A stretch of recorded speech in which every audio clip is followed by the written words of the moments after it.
નમસ્તે વિદ્યાર્થી મિત્રો. તો આજે આપણે પાઠ 1 સોલિડ સ્ટેટ ઘન અવસ્થા એના બીજા લેક્ચર તરફ આગળ વધી રહ્યા છીએ. તો આજે આપણે ચર્ચા કરીશું સ્ફટિકમય અને અસ્ફટિકમય ઘન પદાર્થોના તફાવત વિશે. એની અંદર મુખ્યત્વે આપણે એના અલગ અલગ પ્રકારના ગુણધર્મોના તફાવત અને વિષમદેશિકતાનો સ્વભાવ એના ઉપર ખાસ ચર્ચા આગળ કરશું. તો આપણો પહેલો મુદ્દો છે અસ્ફટિકમય અને સ્ફટિકમય ઘન પદાર્થ, જે લાસ્ટ લેક્ચરથી કન્ટિન્યુ ટોપિક છે. તો સૌથી પહેલાં સ્ફટિકમય અને અસ્ફટિકમય પદાર્થો વચ્ચેના તફાવતના મુખ્ય કારણની ચર્ચા કરીએ. તો જે રીતે આપણે છેલ્લા લેક્ચરની અંદર ચર્ચા કરેલી કે સ્ફટિકમય પદાર્થોની અંદર નિયમિત ગોઠવણી જોવા મળે છે તેના ઘટક કણોની, જ્યારે અસ્ફટિકમય પદાર્થની અંદર આ ગોઠવણી અનિયમિત છે અને ટૂંકા ગાળા માટે જોવા મળે છે. તો મુખ્ય તફાવતનું કારણ છે નિયમિતતા અને અનિયમિતતા સ્ફટિકમય અસ્ફટિકમય પદાર્થોની અંદર, અને એના લીધે જ બંનેના ગુણધર્મોની અંદર મુખ્યત્વે તફાવત જોવા મળે છે. દાખલા તરીકે અસ્ફટિકમય પદાર્થો, ખરેખર અસ્ફટિકમય પદાર્થો છે તેને આભાસી ઘન અથવા અતિશીત પ્રવાહી તરીકે પણ ઓળખવામાં આવે છે. શા માટે તેને અતિશીત પ્રવાહી કે આભાસી ઘન તરીકે ઓળખવામાં આવે છે એના ઉપર આપણે ચર્ચા કરીએ. ઉદાહરણ તરીકે કાચ. કાચ છે એ અસ્ફટિકમય પદાર્થ છે. ધારી લો કે કોઈ જૂની, અતિશય જૂની ઇમારત છે, કોઈ મંદિર હોય કે અન્ય કોઈ રાજા મહારાજાનો મહેલ હોય, એની અંદર ધારો કે કાચનો ઉપયોગ કોઈ જગ્યાએ કરવામાં આવેલો છે. દાખલા તરીકે બારીની અંદર, એની વિન્ડો છે એની અંદર કાચનો ઉપયોગ કરેલો છે.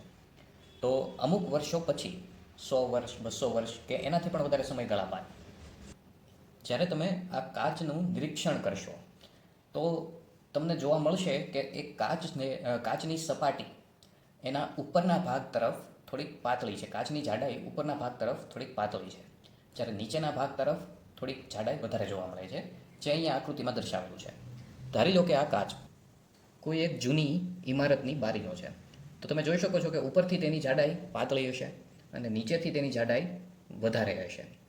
તેનું કારણ છે કાચ ખરેખર ઘન પદાર્થ છે નહીં. કાચ છે એ પ્રવાહી પદાર્થ છે, પણ તેની સ્નિગ્ધતા એટલે કે ઘટ્ટતા એટલી બધી વધારે છે કે તે ઘન પદાર્થ હોવાનો આભાસ ઉત્પન્ન કરે છે. તેથી તેને આભાસી ઘન અથવા તો અતિશીત પ્રવાહી તરીકે ઓળખવામાં આવે છે. સ્નિગ્ધતાનું એક સામાન્ય ઉદાહરણ લઈએ તો દાખલા તરીકે પાણી અને મધ બંને પ્રવાહી અવસ્થામાં જ છે, પણ આપણે જાણીએ છીએ કે પાણી છે એ સહેલાઈથી તેનું વહન થઈ શકે છે, જ્યારે મધ છે એનું વહન ધીમે ધીમે થાય છે, કારણ કે મધ વધારે સ્નિગ્ધ પ્રવાહી છે.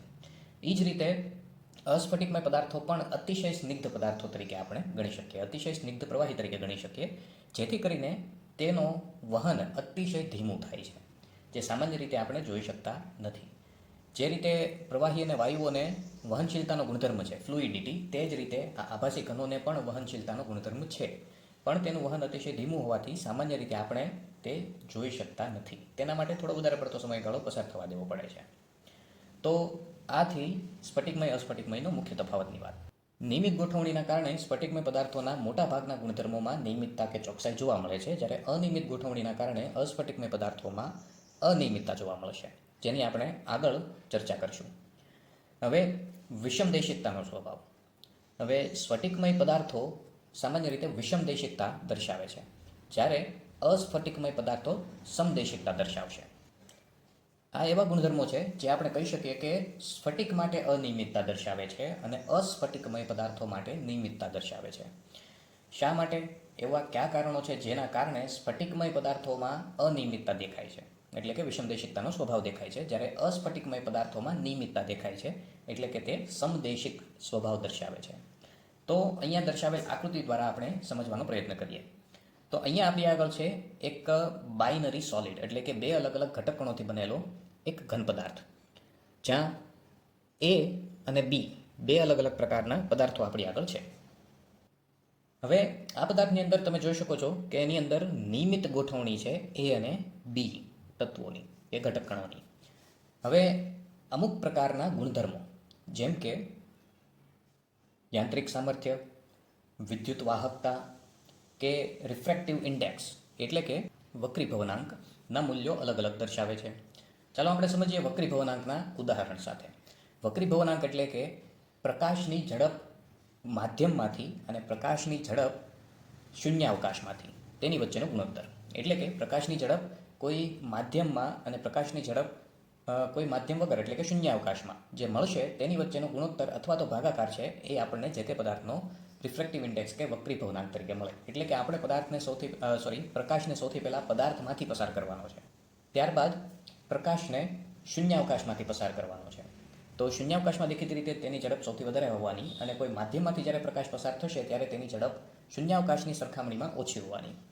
તો બંને વચ્ચેનો ભાગાકાર એટલે કે શૂન્યાવકાશમાં ઝડપ અથવા તો પ્રકાશનો વેગ એને ભાગ્યા માધ્યમમાંથી પ્રકાશનો વેગ અથવા ઝડપ એ જે તે પદાર્થનો વક્રીભવનાંક કહેવાય. તો હવે ધારી લો કે આપણે અલગ અલગ દિશામાંથી પ્રકાશનું કિરણ આપેલ સ્ફટિકમય પદાર્થમાંથી પસાર કરીએ છીએ. તો સૌથી પહેલાં ધારી લઈએ કે આપણે પ્રકાશનું કિરણ આ રીતે ઉપરથી લઈને નીચેની દિશામાં પસાર કરીએ છીએ. તો તમે જોઈ શકો છો તેમ કે માત્ર એ પ્રકારના જ ઘટક કણો છે એ પ્રકાશના સંપર્કમાં આવ્યા. એટલે કે પ્રકાશના વેગ પર માત્ર એ પ્રકારના પરમાણુઓની ઝડપની અસર જોવા મળશે. તે જ રીતે ધારી લો કે તમે ડાબેથી જમણે પ્રકાશના કિરણને પસાર કરો છો. તો ત્યારે અહીંયા તમે જોઈ શકો છો તે પ્રમાણે માત્ર કોઈ એક જ પ્રકારના ઘટક કણો એટલે કે માત્ર બી પ્રકારના ઘટક કણો જ પ્રકાશના સંપર્કમાં આવશે. એટલે કે પ્રકાશની ઝડપ ઉપર માત્ર બી પ્રકારના ઘટક કણોની જ અસર જોવા મળશે. એ જ રીતે ધારી લો કે આપણે આ રીતે ત્રાસી દિશામાંથી પ્રકાશનું કિરણ પસાર કર્યું. તમે કોઈ અલગ એંગલ કે દિશા પણ લઈ શકો છો. એવું જરૂરી નહીં કે અહીંયા દર્શાવેલી દિશાઓ જ આપણે લઈ શકાય. તો જે રીતે આપણે અહીંયા જોઈ શકીએ કે ત્રાસી દિશામાંથી કિરણ પસાર કર્યું તો એમાં બંને પ્રકારના એ અને બી બંને પ્રકારના તત્વો પ્રકાશના કિરણના સંપર્કમાં આવશે. તેથી એ અને બી બંનેની અસર પ્રકાશના વેગ પર જોવા મળશે. તો આ રીતે નિયમિત ગોઠવણીના કારણે અલગ અલગ દિશામાંથી આવા સ્વભાવોનું પરિણામ અલગ અલગ મળશે. એટલે કે વિદ્યુતનું વહન અલગ અલગ દિશામાંથી સ્ફટિકમય પદાર્થ અલગ અલગ પ્રકારે દર્શાવશે. એ જ રીતે વક્રીભવનાંક હોય કે યાંત્રિક સામર્થ્ય એટલે કે જે તે પદાર્થની મજબૂતાઈ તેની પણ અલગ અલગ દિશામાં અલગ અલગ પ્રકારનો આંકડો કે અલગ અલગ પ્રકારનું રિઝલ્ટ જોવા મળશે. દાખલા તરીકે કોઈ એક ઘન પદાર્થ છે એને કોઈ એક એ દિશામાંથી બળ લગાડતા ધારી લો કે તે 100 કિલોગ્રામ સુધીનું બળ સહન કરી શકે છે અને ત્યારબાદ તૂટશે. તો એ જ પદાર્થને બી દિશામાંથી બળ લગાડતા એ 100 કરતાં વધારે અથવા તો 100 કરતાં ઓછું બળ સહન કરશે. કારણ કે અલગ અલગ દિશામાંથી અલગ અલગ પ્રકારના તત્વો કે ઘટક કણો છે એની અસર આવા જે તે ગુણધર્મો ઉપર જોવા મળશે. તો આ છે મુખ્ય કારણ વિષમદેશિકતાના સ્વભાવનું.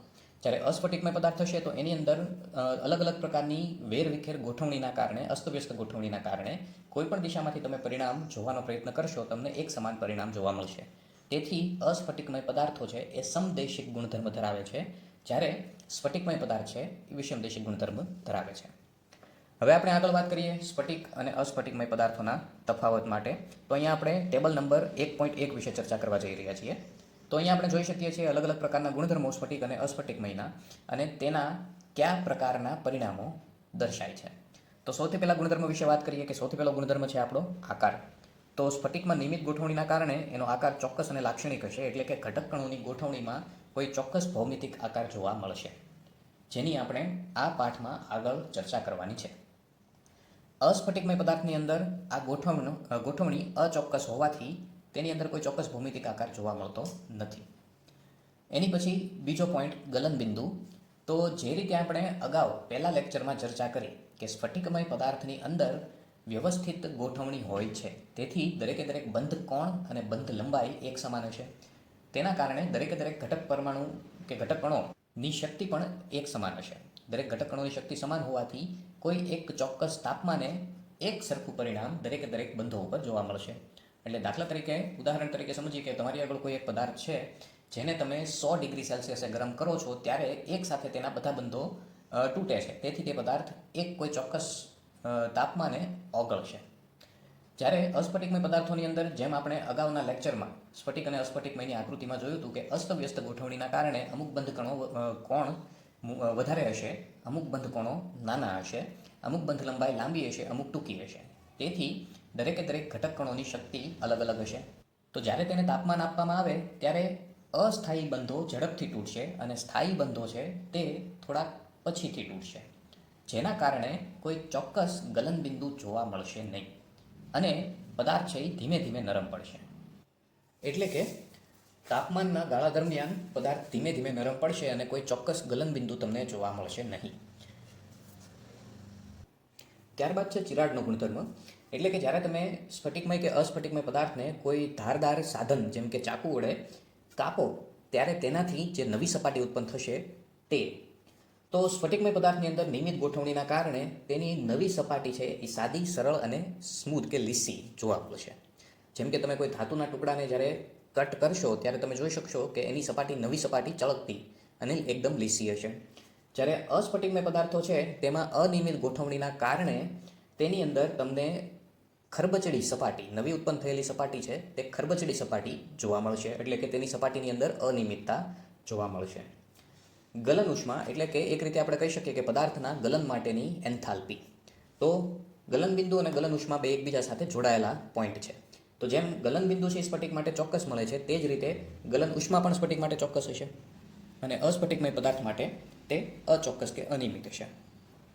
કારણ કે જે રીતે ગલન બિંદુ કોઈ એક ચોક્કસ તાપમાને સ્ફટિકમય પદાર્થમાં જોવા મળશે, એ ચોક્કસ તાપમાન અથવા તો ઉષ્માની જરૂરિયાત એ એની ગલન ઉષ્મા તરીકે ઓળખાય છે. તો જેમ ગલન બિંદુ ચોક્કસ હશે તેમ ગલન ઉષ્મા પણ ચોક્કસ હશે, એટલે કે સ્ફટિકમય પદાર્થ.